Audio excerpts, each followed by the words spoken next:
유튜브로 읽는 박정희 전기 8권 철부지 학생과 반동 정객 정일관과 정구영의 불만.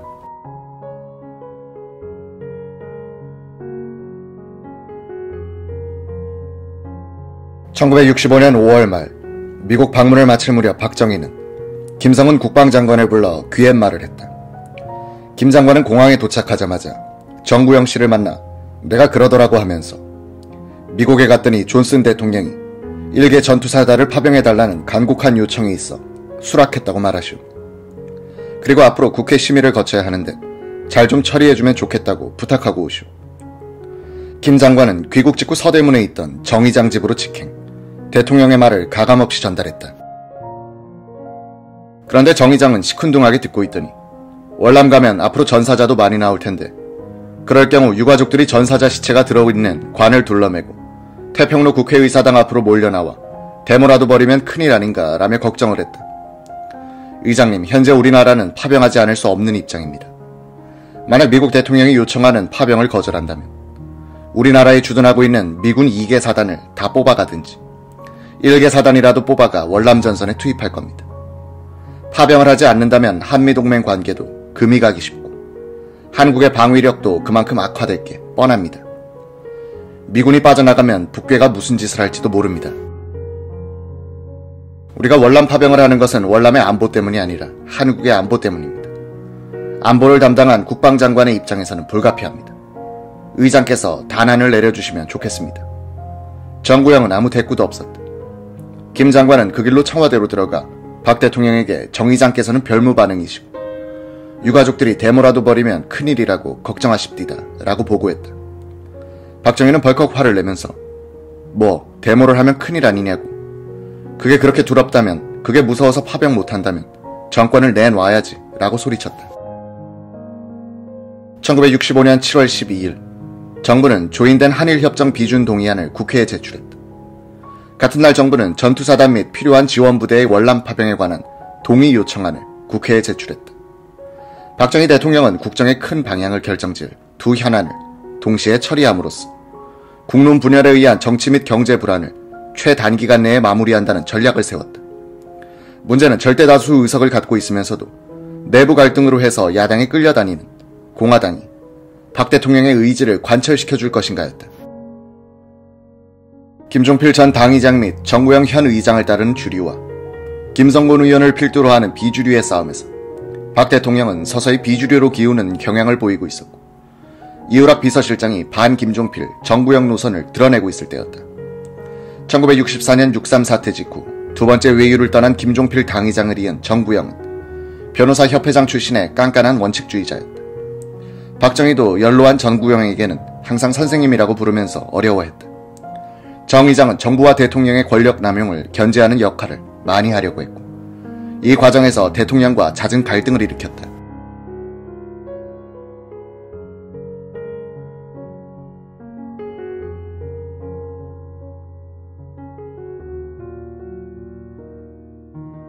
정구영은 공화당 정치자금이 대통령 비서실장에 의하여 조성되고 배급되는데 대해 불만이 많았다.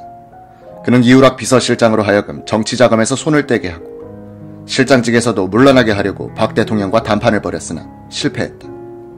정구영은 생전에 이런 증언을 남겼다.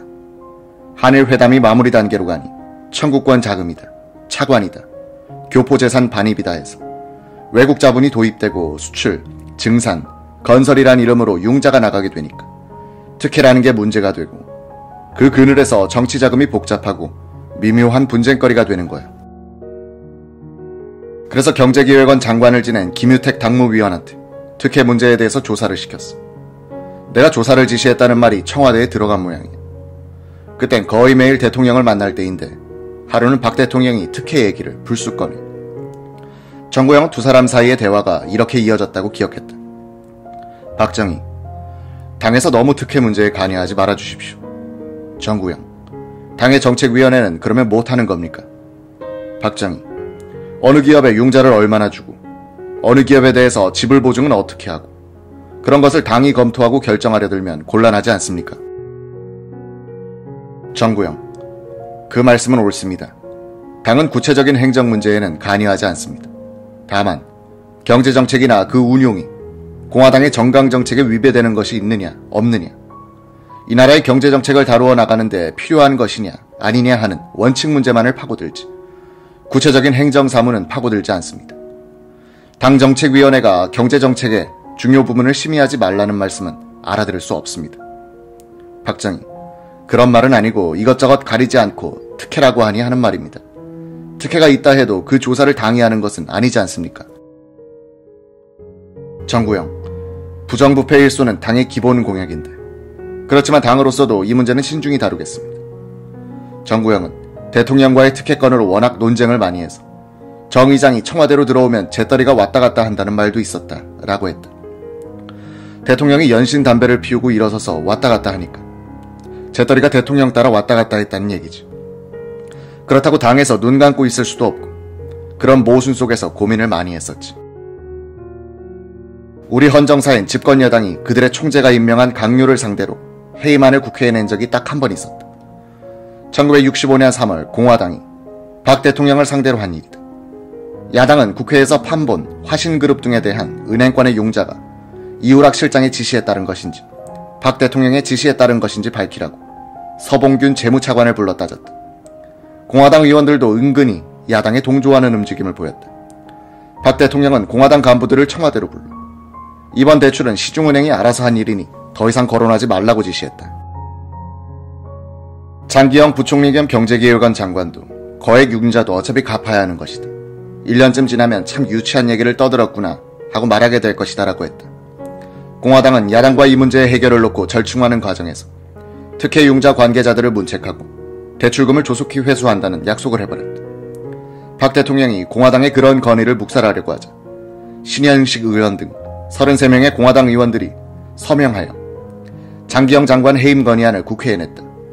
박 대통령은 신영식 의원을 불러 철회를 설득하려고 했는데 신 의원이 종적을 감춰버렸다. 박 대통령은 정구영을 불러 하소연하듯이 말했다. 정 선생님, 아니 여당 의원이 장관 해임안을 내고 이것이 통과되면 내 위신은 뭐가 됩니까? 너무 사태를 크게 보지 마십시오.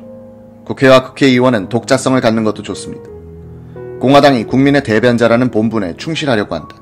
그리 생각하면 됩니다. 선진 민주국가에서는 흔히 있는 일입니다.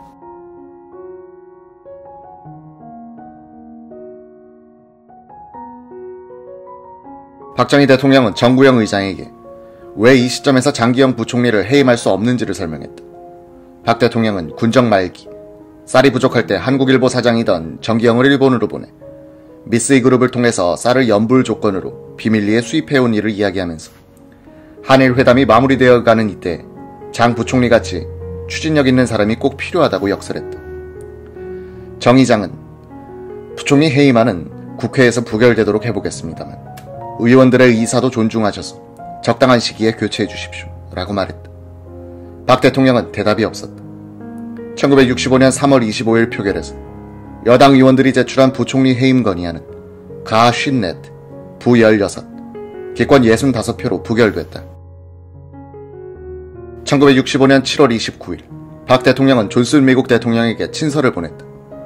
7월 25일자 존슨의 친서에 대한 답장인 이 편지에서 그는 월남 사태에 대한 각하의 확고한 결의에 대해서 지지를 보낸다.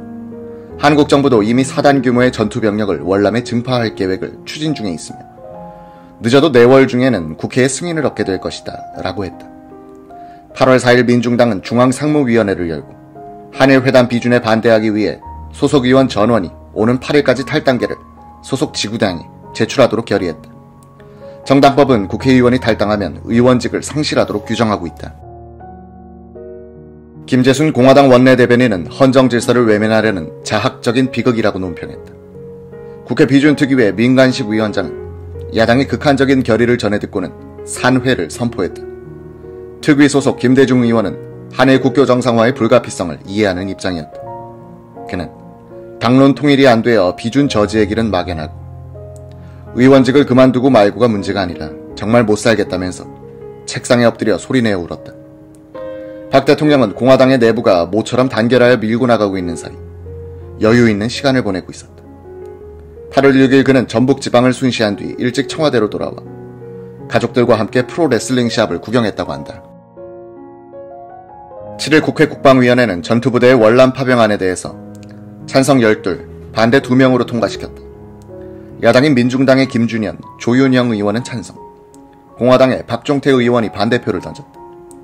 8일 심야까지 간 국회 한일조약 비준특위 회의를 마치고 청와대를 찾아간 공화당 의원들에게 박 대통령은 왜 그렇게 우물쭈물하고 있는가? 시간을 끌어주면 야당이 그냥 통과시켜 주납디까? 라고 질책했다. 11일 공화당은 야당 의원들을 체력으로 밀어붙인 다음 비준안을 특위에서 통과시켰다. 다음날 민중당은 55장의 의원직 사퇴서를 이호상 국회의장에게 제출했다. 그들은 수리되지 않더라도 국회에 출석하지 않겠다고 선언했다. 윤보선 고문 계열의 강경파에 박순천 대표 등 온건파가 끌려가고 있었다. 의원직 사퇴서를 내지 않은 강문봉, 최희송 의원은 제명됐다. 8월 13일과 14일 이호상 의장은 국회에서 민중당을 탈당한 윤보선, 김도연, 서민우, 정일영, 정성태, 김재광, 윤재술 등 7의원의 의원직 상실을 선포했다.